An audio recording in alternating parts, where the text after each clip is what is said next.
the grocery store markups. Andrea, always great to see you. Always great to see you too, and I love all of our green this morning. I know, we're conjuring spring. Let's talk about cereal, because this is my breakfast, lunch, and dinner snack. Right. And we're seeing certain brands there also going up. Yes, cereal prices have been going up, and this is one of those grocery staples that sees the highest markup on name brand cereals. Everybody loves their favorite cereal characters, especially your kids. You have maybe your favorite brand. But honestly, the best way to save is to try the store brand, try the generic or the bagged option. Oftentimes it has the same ingredients and it has a similar taste. So why not give it a try? It could save you 25 to 30% off. Otherwise, stick with the bulk box.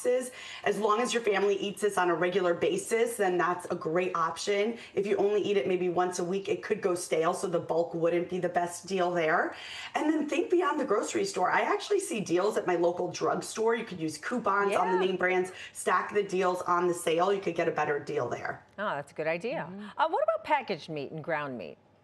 Right. Okay. So when it comes to meat, we know that this is a very expensive main dish that you want to serve, but you want to avoid anything that's been cut up, marinated, prepared in any way. It's going to cost you 60% more. Always go with the larger slab of meat, the chicken that still has the fat on it. You kind of do a little work at home to save. Also, stick with less expensive meats. This includes chicken thighs, drumsticks, ground turkey, pork chops, and chuck roast. Those are going to be more affordable, but still great options. And then also I always say, look for the manager markdown. This could be a meat or chicken nearing its expiration date. Just make sure you cook it right away or freeze it. Great way to save, up to 70% off sometimes. Oh, wow, Great idea. tip. And of course, we're all about the meal prep these days and the pre-cut veggies and fruits. It makes it easy, but then we end up paying a convenience fee. You're looking at 40 to 100% markup on those. Wow, really? The fruit salad. Right. Plus, it goes bad quickly when it sits in its own juice. Yeah. Always pick up the whole produce. Maybe you don't buy every single fruit that would be in the fruit salad. Maybe you just choose one or two. Also, grab the frozen bags of vegetables, the generic store options. This is going to be about 30% less. I also like to have it in my freezer ready to go, so I always have that ingredient to cook. And then when it comes to the organics, there's actually a list called the Clean 15. This is 15 vegetables and fruits that are perfectly safe to eat in non-organic because they have a tough, inedible peel. So this could include mangoes, avocados, even broccoli is on that list. Study that list. This is going to save you 20 to 50% by buying the non-organic. All right, that's a good idea. Okay, well, I've got a sweet tooth, so I love all the bakery items. Point me in that direction, but how can we save there? I mean, they have the bakery section right by the front door to get you to shop and buy these fresh treats, but the markups could be as high as 300%. Now, I get it. You might not want to cook a fresh loaf of bread or a cake or all the treats. We just don't have time, right? But look for those day-old options. That's going to be about 50% off. They're still really fresh, really tasty. And then when it comes to bread, maybe you choose the bag bread, not that fresh artisan loaf all the time. Maybe that's just an occasional treat. And then when it comes to your basics like cookies and cupcakes, grab those cakes or the box cake mixes, the box brownie mixes. These are so much cheaper. They're still easy, kind of ready to go. And just kind of, bake it more easily, but it's still going to save you a lot. Right. And earlier today, we were talking about spring cleaning our spice rack. Yeah. Spices are also going up. They are, and the markup is 100% on those name brand spices. So if you go to a natural or health food store, you could buy spices in bulk. It usually comes maybe in a baggie, so you want to hold on to the containers you already have at home to refill. Otherwise, opt for the store generic brands and grab them when they're on sale, because obviously you can, stock up that time. Okay. I want to ask you about this before we let you go. What is backwards grocery shopping? And so how this can it is help us? so nothing new here, but a fun way to explain a strategy that can help you save at the grocery store.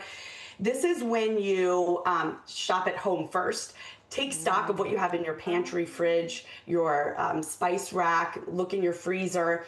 Then you want to come up with recipes that use these ingredients. I actually like the app called Cook List. Cook List allows you to enter the ingredients you have. It'll share recipes, maybe some new recipes you wouldn't have thought to make. And then you make a gap-only shopping list. This includes the ingredients you obviously don't have at home to be able to prepare those meals.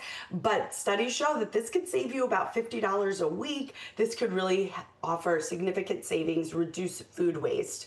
And even if it's not a lot of ingredients, every bit will help you save. Absolutely. You hate to see something that you bought as a redundancy go bad in the refrigerator.